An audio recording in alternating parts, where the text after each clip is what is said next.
I would not only say that during the Trump administration that we did compassionate release, and I was grateful to work with the Trump administration on that, but Republican governors and Democratic governors all across the country focused on people that presented the least amount of risk, people that were medically vulnerable, no violent sexual terroristic related convictions, the completion of a substantial amount of their sentences.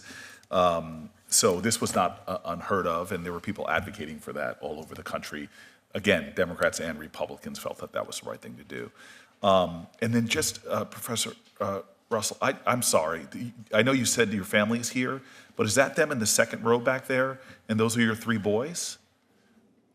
That's right, Senator. Yeah, well, I just want you to know they have an obnoxious amount of hair.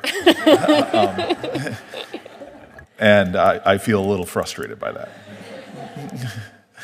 It's good to see your family here, and it's grateful that your willingness to serve. Judge Keel, thank you very much for being here. I just want to clarify a couple things, because clearly you condemn hate crimes, whether it's hate against African Americans, hate against Jewish Americans, hate against Asian Americans, something you condemn. There's no controversy here. That's correct, Senator. And then it is to put you in an uncomfortable position to ask you to speculate about statements by any group in America, being that issues of the First Amendment and freedom of speech could potentially come before you as a judge, correct? Correct, Senator. And also, as I said, I know nothing about the statement itself. I haven't been involved with the organization for a very long time. Yeah, more than a decade. And any organization, you have to deal with cases and controversy, and sometimes they're very difficult issues. What's happening on our college campuses, which I have been following, is awful and difficult. But I imagine there'll be a lot of cases that are going to be coming out of those current conflicts, and it would be inappropriate for you to comment deeper on these issues of matters that might come before you. Is that correct? That's correct, Senator. Yeah, I'm greatly appreciative of that. The truth of the matter is, on a personal level, your personal feelings, as we have seen hate crimes rise, I'm sure you have deep personal feelings as we've seen attacks on Asian Americans increase, as we've seen Muslim, anti-Semitic comments. I'm sure you have deep personal feelings on that increase of hate crimes in America, correct? Yes, Senator. But regardless of your personal feelings, they definitely don't affect your role as a judge, correct? It would not, Senator. Exactly. And it has not. Of course not. Of course not. I know the dignity you bring to the job that you do, and I know the independence you bring, and the sober nature with which you examine the matters that come before you, and I'm deeply appreciative of that. Mr. Fonzone, right? Am I pronouncing that right? That's correct, Senator. Thank you very much. The Boston Massacre. Are you familiar with that at all? Yes. You are. Yeah. Who represented the British? I believe it was John Adams. Yeah, you're pretty good with your American history. I'm very impressed.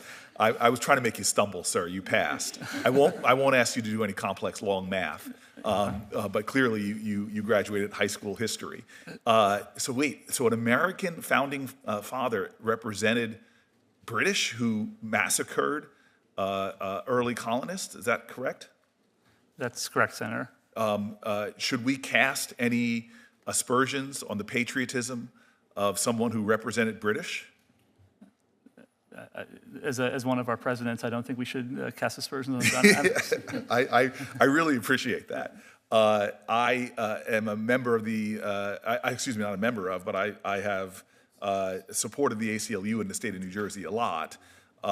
Their history has been representing people that I would consider despicable, who have despicable views. Is that correct? Did the ACLU?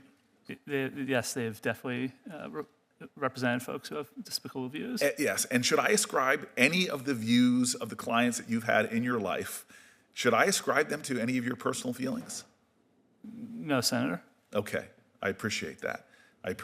Thank you very much. And the last thing to Judge Keel, who I'm grateful for you being here, and the trailblazing nature of your position. Really, I mean, literally going to be, if confirmed, you're going to be the first Korean American judge on the District of New Jersey. You're aware of that? Yes. Yes. And so I guess my last question is, because I kind of got a feeling of your parents and your mom. It sounds like she was pretty tough. Is that true? She was nicer than my father. Okay. I'm just wondering. Finally, do you think your mom is really proud of you? I know that my mom is really proud of me, and I do thank the senators before for recognizing my mother, because my mother has been largely in the background, but she's worked incredibly hard, and I'm very happy that she got some recognition today. It is a righteous thing that on the record in the United States Senate for in perpetuity will be how awesome your mother is. Thank you, Senator. I just want again, obviously you can see my insecurities. I just want to put on the record that your son too has obnoxious hair. We tell him that all the time. So Okay. thank you.